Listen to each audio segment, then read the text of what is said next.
வணக்கம். இன்னைக்கு வீடியோவில் partial differential equationsல formation of partial differential equation by eliminating arbitrary constantல problem பார்க்க போகிறோம். Find the partial differential equation of all spheres of radius r whose center lies on xy plane.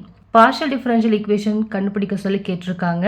And ஸ்பியருடைய radius R அப்படின்னு சொல்லியிருக்காங்க. அதோடைய centre வந்து XOY பிளேனில் இருக்குன்னு சொல்லி கொடுத்துருக்காங்க. ஓகேங்களா, டயக்ராம் பாருங்க. X axis, Y axis, Z axis. ஸ்பியருடைய சென்டர் வந்து XOY பிளேனில் இருக்குன்னு சொல்லியிருக்காங்க. ஓகேங்களா, ஸோ அப்படின்னா XOY பிளேன் அப்படின்னும் போது இதுதான் நம்மளுடைய XOY பிளேன் இல்லைங்களா. XOY பிளேனில் நமக்கு Z அப்படின்றது 0. ஓகேங்களா, ஸோ அப்போது ஸ்பியரோட சென்டர் வந்து நமக்கு A, B, 0ன்னு நம்ம அஷ்யூம் பண்ணிக்கிறோம். ஓகேங்களா, ஸோ XOY பிளேனில் நம்மளுடைய சென்டர் லையாக இருக்கிறதுனால அதோடைய சென்டர் எப்படி இருக்கும்? A, B, 0. ஓகேங்களா, அண்ட் ரேடியஸ் வந்து R அப்படின்னு கொடுத்துருக்காங்க. ஸோ சொல்யூஷனில் நம்ம என்ன பண்ணுறோம்? Let the centre be A, B, 0ன்னு எடுத்துக்கிறோம் அண்ட் ரேடியஸ் பி R. ஓகேங்களா, நமக்கு வந்து ஸ்பியருடைய ஜெனரல் ஈக்குவேஷன் தெரியும் இல்லைங்களா. x minus a the whole square plus y minus b the whole square plus z minus c the whole square equal to r square. இதுதான் வந்து ஸ்பியருடைய general equation. ஓகேங்களா, இந்த ப்ராப்ளமில் centre வந்து a, b, 0 அண்ட் ரேடியஸ் வந்து r இல்லைங்களா. அதை கொண்டு வந்து நம்ம இங்கே சப்ஸ்டியூட் பண்ணுறோம். ஸோ சென்டர் a, b இங்கே 0ன்னு வரும். ஸோ அப்போ x minus a the whole square plus y minus b the whole square plus z minus 0 the whole square equal to r squareன்னு கிடைக்கும். ஓகேங்களா, இது எப்படி எழுதலாம்? x minus a the whole square, y minus b the whole square, z minus 0 the whole square z squareன்னு எழுதலாம், which is equal to r square. So இதுதான் நம்மளுடைய equation.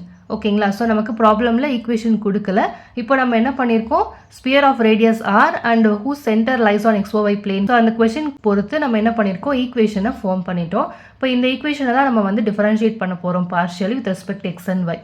ஓகேங்களா, so இந்த ஈக்குவேஷனில் பார்த்தீங்க அப்படின்னா ஏ அண்ட் பி தான் ஆர்பிட்டரி கான்ஸ்டன்ட். ஓகேங்களா, ஸோ ஆர் அப்படின்றது ஜஸ்ட் கான்ஸ்டன்ட். ஓகேங்களா, ஸோ ஆர்பிட்டரி கான்ஸ்டன்ட் அப்படின்னும் போது ஏ அண்ட் பி மட்டும்தான் இங்கே arbitrary constant and x and y அப்படின்றது வந்து இண்டிபெண்டன்ட் வேரியபிள்ஸ். ஓகேங்களா, இப்போ நம்ம கிளைம் என்ன அப்படின்னா இந்த ஏ அண்ட் பியை நம்ம எலிமினேட் பண்ணணும். ஓகேங்களா, இந்த ஈக்குவேஷனை பார்ஷியலி டிஃபரன்ஷியேட் பண்ண போகிறோம் with respect to X.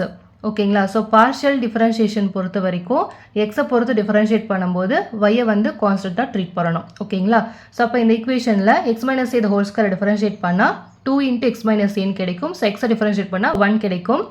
Plus y minus b the whole square அப்படின்றது கான்ஸ்டன்ட், டிஃபரன்ஷியேட் பண்ணால் 0. z ஸ்கொயரை டிஃபரன்ஷியேட் பண்ணால் 2z, z டிஃபரன்ஷியேட் பண்ணால் dou z by dou x equal to r square வந்து கான்ஸ்டன்ட், டிஃபரன்ஷியேட் பண்ணால் 0. ஓகேங்களா, நெக்ஸ்ட் ஸ்டெப்பில் 2 × x minus a அப்படியே எழுதிக்கிறோம். Plus 2z dou z by dou xக்கு p அப்படின்னு ரீப்ளேஸ் பண்ணிக்கலாம். ஓகேங்களா, so which is equal to 0. இந்த ஈக்குவேஷனில் இந்த 2 × x minus a நம்ம ரைட் ஹேண்ட் சைட் கொண்டு போயிடலாம். ஸோ அப்போ நமக்கு 2zp equal to minus of 2 times of x minus a கிடைக்கும். ஓகேங்களா, அடுத்த ஸ்டெப்பில் நம்ம 2 கேன்சல் பண்ணிடலாம். So zp equal to minus of x minus a கிடைக்கும். இது வந்து equation 2 அப்படின்னு நேம் பண்ணிக்கிறோம். ஓகேங்களா, ஸோ நெக்ஸ்ட் ஸ்டெப்பில் நம்ம என்ன பண்ண போகிறோம் அப்படின்னா differentiating 1 partially with respect to y பண்ண போகிறோம். ஓகேங்களா, ஸோ y பொறுத்து பார்ஷியல் டிஃபரன்ஷியேட் பண்ணும்போது x வந்து கான்ஸ்டன்ட். ஓகேங்களா, ஸோ இப்போ equation 1 பாருங்கள்.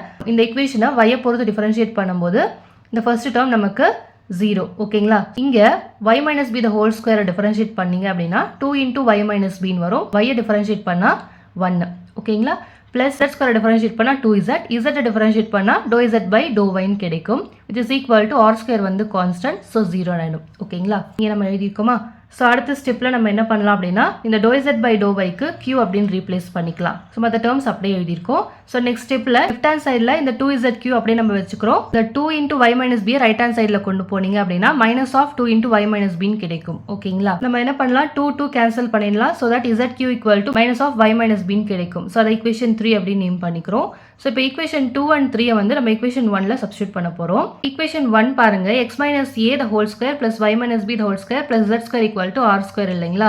x minus a y minus b நம்ம கண்டுபிடிச்சிருக்கோம். ஸோ அதை கொண்டு வந்து நம்ம இங்கே சப்ஸ்டியூட் பண்ண போகிறோம். பாருங்க, equation 2ல x minus a equal to நமக்கு என்ன வரும் அப்படின்னா மைனஸ் ஆஃப் zpன்னு கிடைக்கும். ஓகேங்களா, equation 3 பார்த்தீங்க அப்படின்னா y minus b equal to minus of zqன்னு கிடைக்கும். ஓகேங்களா, ஸோ இப்போ equation 1ல நம்ம சப்ஸ்டியூட் பண்ணால் இந்த மாதிரி நமக்கு கிடைக்கும். So 1 implies minus zp the whole square plus minus zq the whole square plus z square equal to r square. ஓகேங்களா, ஸோ இப்போ இந்த ஸ்கொயரை நம்ம அப்ளை பண்ணும்போது z ஸ்கொயர் p ஸ்கொயர்னு கிடைக்கும். இங்கே z ஸ்கொயர் q ஸ்கொயர்னு கிடைக்கும். Plus z square equal to R square. ஈக்குவேஷன்லேருந்து நம்ம என்ன பண்ணலாம் அப்படின்னா z ஸ்கொயரை காமனாக வெளியே எடுக்கலாம் இல்லைங்களா. ஸோ அப்போ நமக்கு p square plus q square plus 1 அப்படின்னு கிடைக்கும், which is equal to R square. So இதுதான் வந்து required partial differential equation. ஓகேங்களா? இந்த ப்ராப்ளம் புரிஞ்சிருக்கும் நம்புறேன். இந்த வீடியோ பிடிச்சிருந்தா லைக் பண்ணுங்கள், ஃப்ரெண்ட்ஸுக்கு தேவைப்படுது அப்படின்னா ஷேர் பண்ணுங்கள். இந்த மாதிரி நிறைய வீடியோஸ் வேணும் அப்படின்னா சேனலை சப்ஸ்கிரைப் பண்ணிக்கோங்க. கூடவே பெல் பட்டன் கிளிக் பண்ணி ஆல் அப்படின்ற ஆப்ஷன் செலக்ட் பண்ணிக்கோங்க. அப்போ தான் நோட்டிஃபிகேஷன்ஸ் வரும். நான் போடுற வீடியோஸ் மிஸ் பண்ணாமல் பார்க்க முடியும். தேங்க்யூ ஃபார் வாட்சிங்.